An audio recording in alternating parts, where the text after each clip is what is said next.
Hello everyone and welcome back to our channel. We are Millennial Mom. If you don't know who is who, I'm Millennial. This is Mom.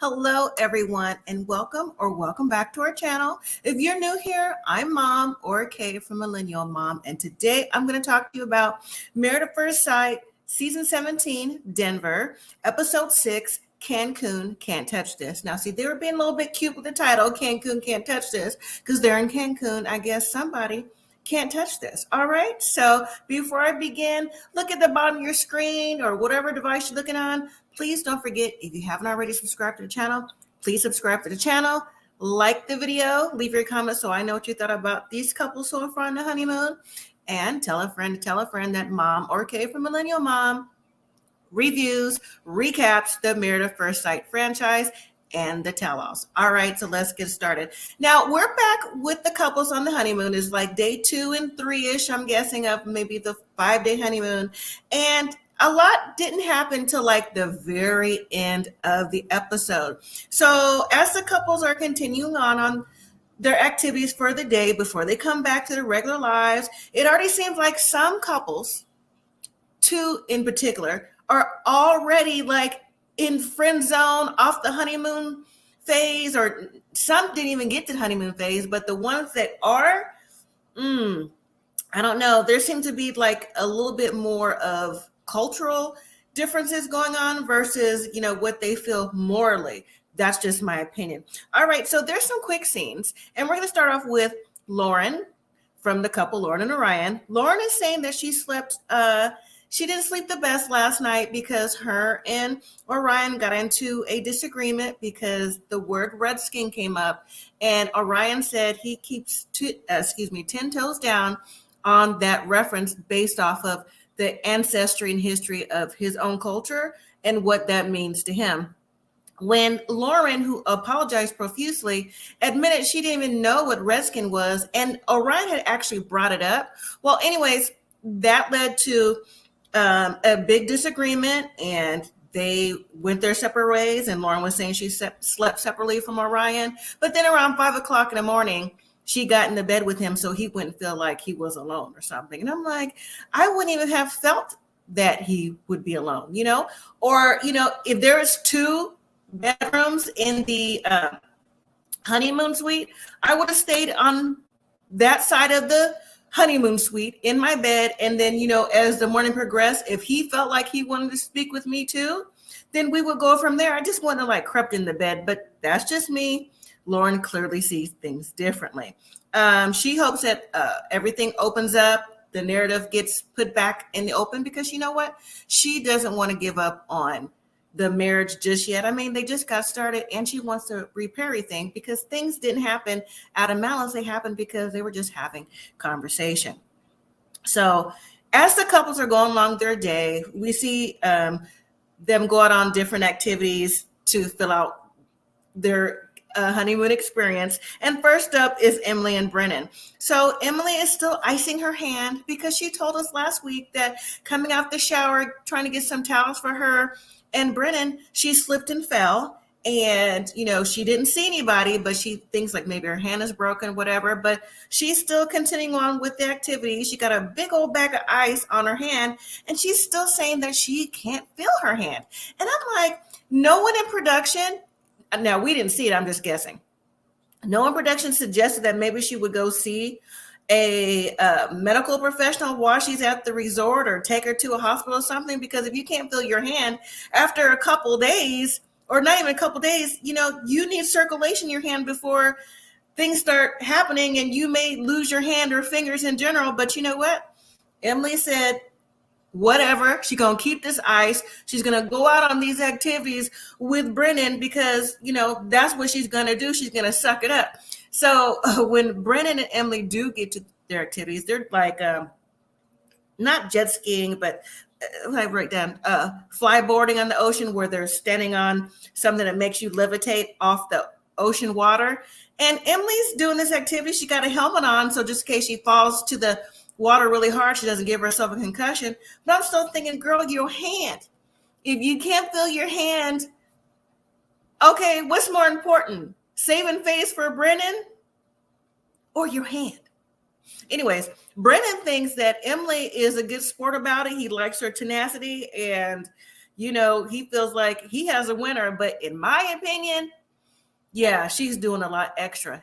And on top of that, Emily's hair extensions, and I'm not one to talk about somebody's hair because listen, I've been on my own hair journey too, whether it be wearing the wigs that I have on or just my own based off of my own medical condition. I'm not talking about her hair, but Emily brought it up, okay? She said, I have dreads now because I've been in the water. And her hair extensions were just all matted up, she called it a bird's net, and I have to agree. So she's got two things going on. She is batting 1,000 with that hand and that hair. All right, so next up is Clare and Cameron. When it comes to this couple, Claire's in confessional first. She says that she feels her relationship with Cameron is more serious, like, on the communication level, like they're not necessarily connecting, if feeling like they have literally feelings like they have for each other, that they're not there. She's wondering if they can get to a point where they can come together and get that spark. And even Cameron is saying the same thing too, not just today in episode, which he did in confessional, but he's been saying that since last week as well. He's looking for the spark with Clare, and he doesn't necessarily think that there's sparks there, but he's really trying to see if they can get past whatever they feels in the way as communication issues or whatever he feels is going on. The same thing with Clare. So they head out to an activity, and I actually like their activity. It was kind of like a paint in the dark, but paint in dark neon, where you just do, you flick the paint at the canvas, just artistically, or just not following any type of a way. You just make your own personal, your own unique style. And I thought that was really nice. And at first, Clare was trying to show Cameron oh, don't do it this way, do it that way. And Cameron's like, you don't bother the artiste. Okay. So then after that, Claire's like, oh, I'm sorry. So then it was still a little bit of tension that's never really calmed down from the day before or whatever. That carried over just a little bit. But Cameron broke the ice and started flicking paint at Clare, kind of like if you were having a food fight or something, but with paint. And Clare was doing it right back at him. So that helped him out a little bit, because after the activity was over, they sat outside and Clare was like, oh my gosh, look at me. I'm a mess. Maybe I can get in the pool and wash myself off or something like that. And Cameron said, not me. So I guess that was kind of like a nod, wink, wink to Clare, but she wasn't really picking up what Cameron was putting down. Cameron says in confessional, he likes that Clare has opened up and she seems more happier after the activity. And they both also say to each other that they're going to work on not being so serious with each other, and cheers to new experiences, to opening up to see what each other likes, and maybe come together and maybe come out that friend zone that they're in. All right. So moving to Lauren and Orion. Again, the tension is still there. So there's later on in the morning after Lauren's early morning confessional, and they're back at, I guess they like to go to a spa, kind of cave-like spa, to relax. Maybe it's warm in there. So that seems to be their spot, because we've seen them in there last week a few times when they were talking and before all the things that went down. Okay, so that's relaxing for them. So Lauren started the conversation. She was telling Orion that how she was feeling, and that what she said last week, or for them yesterday, that what she was saying and how she was trying to explain her point was not out of malice, and that she was really hoping that they can just move past it and see each other's points, because they both come from different cultures. For Orion, he's Native American, and Lauren is African American. And it was described that we both have had to, along the way, growing up and just in general, experience different things that would be offensive to us, but we may not necessarily know what's offensive to each other. And let's just try to work things out, get back on the same page, and move forward. Because she said, I'm willing to move forward past what was going on. And she even mentioned that she wasn't mad from the events from the day before for them. And then Orion said he wasn't mad either. He's willing to move forward as well. And he apologized to Lauren and he accepted her apology as well. And here's the thing. If he wasn't upset, why did he say he had to walk away for a little bit? And the way the look on his face, and when he told her that was just unacceptable, when we saw them on last week's episode, I guess after he took some time to walk away, he had a chance to think about what he was saying and how he was feeling. But he did present this to Lauren. He said, without me saying something to you directly in the moment, that was keeping me from saying something to you that would have been disrespectful, and that would have changed the whole trajectory of what we're trying to do. So Lauren said she understood, and Lauren suggested that maybe when it comes down to it, if they ever feel like they are upset or ever need their space, let's make sure that when we come together, let's at least try to hug it out, cuddle, so we know that we're safe with each other and we can value each other and know that we're in this together. And she also said to Orion, like, this may be the first of many disagreements we have, but they both vow to work things out going forward and to do better. Okay, so now it's time for the ladies and the guys to hang out with each other separately, of course. So let's just start with the guys. So Cameron is saying how things have been in a relationship with Clare. He said things are very hard for him and they aren't progressing the way he thinks they should, but he appreciates the fact that Clare speaks her mind. Cameron says that he's also attracted to Clare, but he's unsure if Clare is attracted to him. And I say that Clare definitely has him in the friend zone.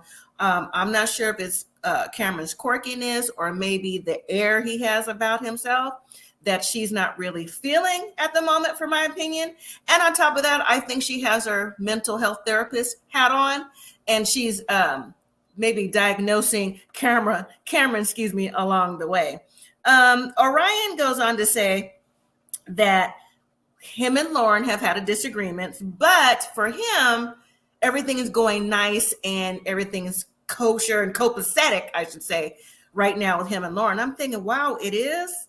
Well, maybe maybe Orion put aside the whole incident from yesterday and is starting fresh in his mind, because he said everything was nice, and I was surprised that he actually said that. And then Brennan said that he wanted a partner who would want the same things in life as him. And now in his relationship, he feels really good about his partner, which is Becca, and things are going well. And when it came to Austin and Emily, he said things are also going well and he doesn't have any issues with her either. Now, when we get to the ladies are a little bit more in depth with their conversation, as ladies typically are. So Clare is saying to the ladies that her and Cameron aren't affectionate. And she asked the ladies, well, what is it that I can do differently? He's not hugging me. He's not kissing me. And then even, the ladies asked, well, are y'all doing anything else? And she's like, no. They're like, you're not even, holding his hand. She goes, no. But then Lauren said, wait a minute. Or maybe it was Becca. One of them said to Clare, well, we saw Cameron with his arm around you when we first came to the resort. And then production showed a clip of those two sitting together. And she goes, Clare said, oh, yeah, you're right. And I was like, yeah. So maybe you're so used to having him or thinking he's a friend that you're not even recognizing what he is trying to do. And so Lauren says that, well, not Lauren. Becca then asked Clare a more in-depth question. She says, so in your past relationships, are you not used to having things done like that, like hugs and kisses and any affection right off top, or are you used to it and you're just now recognizing this is not how it is with Cameron?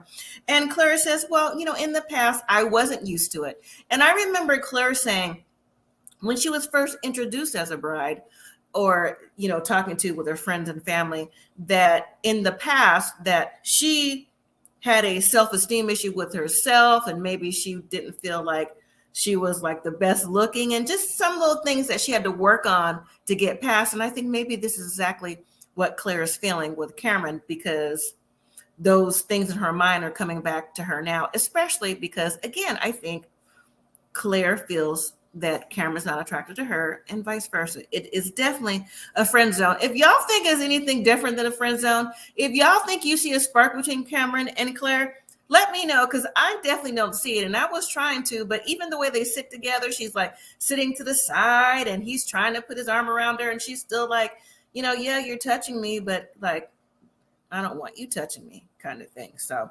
anyways, well, then we move to Lauren. She's telling the ladies about having the first disagreement. Now, Lauren is not going into detail, but she's saying about the cultural differences that happen and how, they weren't speaking and just how their lives are different in general and how they vowed to come together and make each other feel safe. Lauren gave a little bit of a background of what happened without giving all the details about how, the relationship may look like it's perfect on the outside. Because the ladies said, well, oh, you and Orion are so cute. She's like, it's not that cute. We had our first real argument / disagreement, and the ladies were surprised.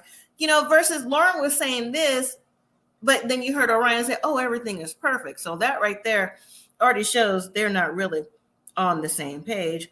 And then we have Becca talking about, even though her and Austin have a relationship where it comes across like we are just like two peas in a pod. She goes, but trust me, I've seen relationships that it was like, oh, they look so good together, two peas in a pod, they're this, they're that, and those relationships fall apart. She goes, I'm not saying mine is, but hey, you never know what could happen in the future. All right, so after the meetups, you have Becca and Austin. They are pillow talking on a hammock, talking about what each other heard, why they had their individual meetups with the ladies and the guys. And one of the things that Austin brought to Becca's attention is that he felt kind of sorry, kind of sad a little bit for some of the guys who aren't having the best time in their relationships. And he even said to Becca, he says, well, maybe because, we're doing so good when we're around them, maybe we shouldn't act like or be like all cuddled up or something he was trying to say. And then Becca made a great point. Matter of fact, she made an awesome point. She said, why would we extinguish our candle to light somebody else's? I said, oh my gosh. I mean, that was wonderful. I mean, that is so true. And you know what? That just holds true in my opinion, not just in relationships, but life in general. Kudos to you, Becca. And so Austin was like, yeah, I can see what you're saying, but I don't know if he'll be able to, because I think he is not wanting to show like they are, really getting along. And Becca, when she said that, she also said, you know what? And we have even talked about the big topic shit, politics and medical issues, sex, all that stuff. So she said, trying to get him to see like, this is us, that's them, and focus right here. Okay. Now, when we have Cameron and Clare get back together, Cameron says something that was nice about Clare. He said, yes, he told the guys about their relationship, how he's wanting to see a spark and things like that. He hadn't got it yet. But he also said that Clare was a great communicator. He said he thought he was. He said maybe it was Claire's training to be in the medical field or whatever it is, that she's just awesome at getting her feelings out and how she's great, straight to the point. And Claire was like, oh, thank you so much. And I was like, okay, Cameron, there you go. See, for me, that was another. All right. So that's a little something you're letting Claire know what it is, how you feel, how she's a good communicator, and you giving her kudos and props, and that maybe you aren't as good a communicator with her. And like maybe she could help you bring some of that out so you could get on the same page. At least, what do you like? What do you don't like? What's your favorite color? What's your favorite color? Just the basics, because they don't even seem like they know each other's basics other than, hi, I'm Clare, or hi, I'm Cameron, kind of thing. So I was happy that he gave her those kudos, because they needed something to jumpstart their communication. And so Clare told Cameron about the lack of intimacy, where she didn't feel like he was, trying to initiate hugging her or touching her, or kissing her, or whatever. And then she said that the ladies reminded her how he put his arm around her when they first made it to Cancun. He said, "Oh, thank you." He goes, "I am trying." And Clare and Cameron have decided that what they need again is to relax, have more open conversation, and try to get to know a little bit about each other more, and maybe to see, reach out for the hand or reach out for the shoulder every now and then, just to see what's going on. All right, so then we move to Lauren and Orion. Now, as they're talking, well, first Lauren brings Orion ice cream. He goes, "Oh, you brought my favorite flavor."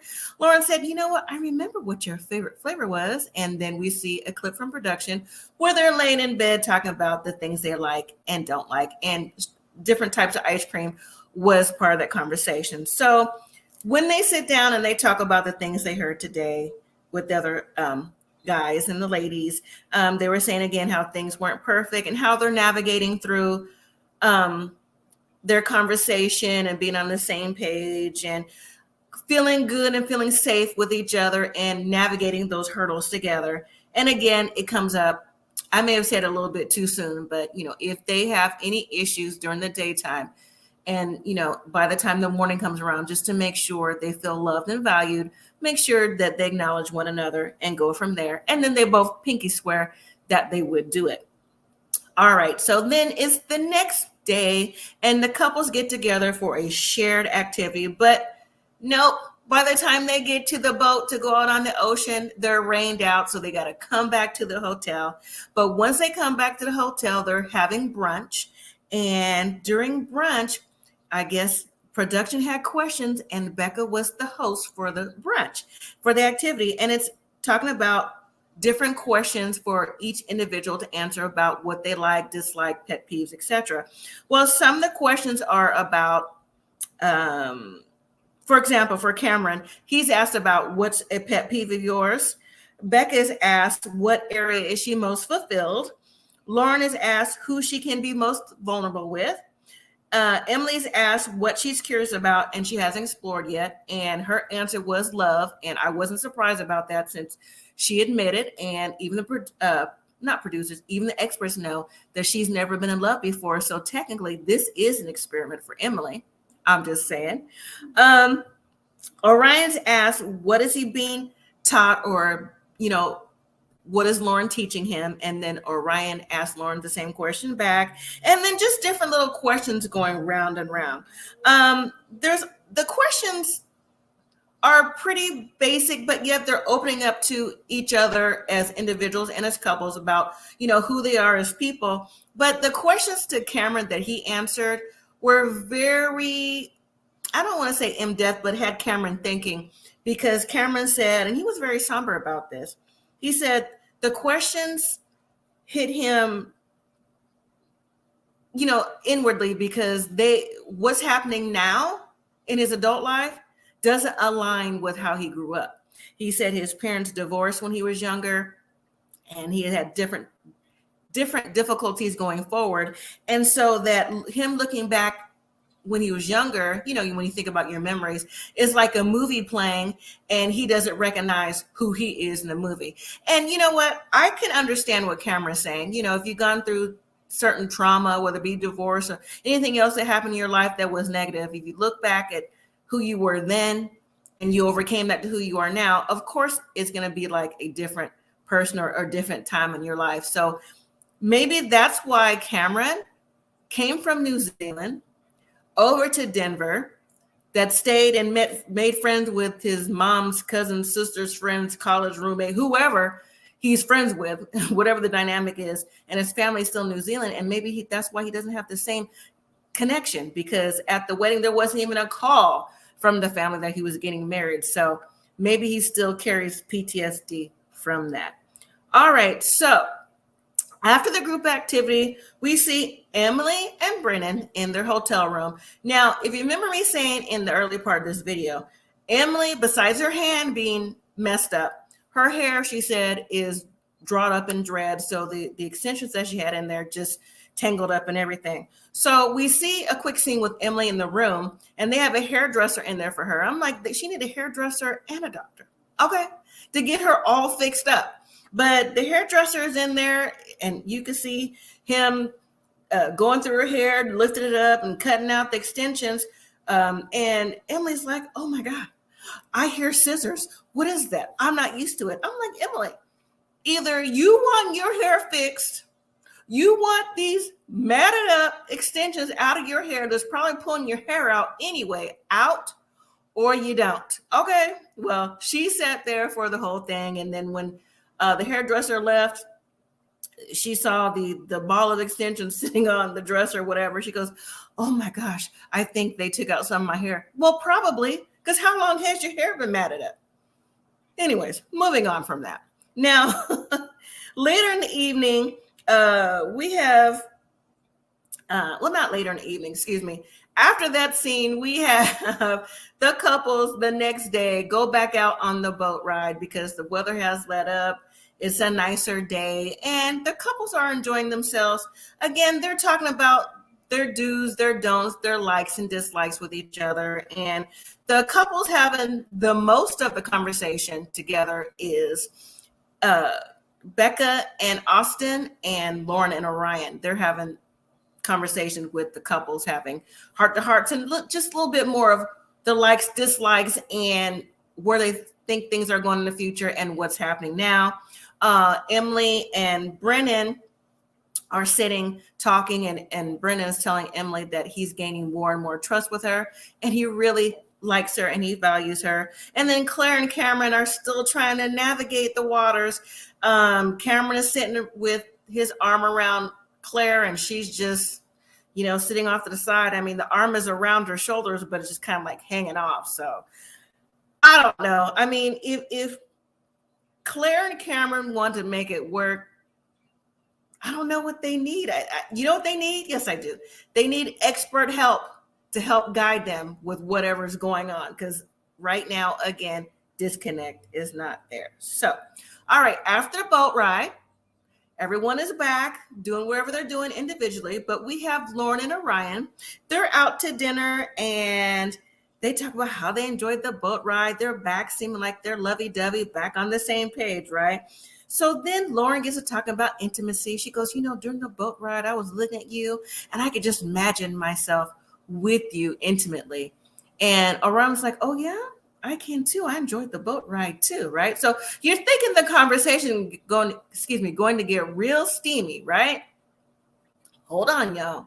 So Lauren said, She goes, I can see our intimacy, and I can see you pleasuring me first, and all things that entails. And Orion said, yeah, I can see that too, because I'm a giver, and I would do that. He'd talk about how he was started and what it would lead up to, and then they got to talking about adult toys and different things like that. And then Orion said, you know what?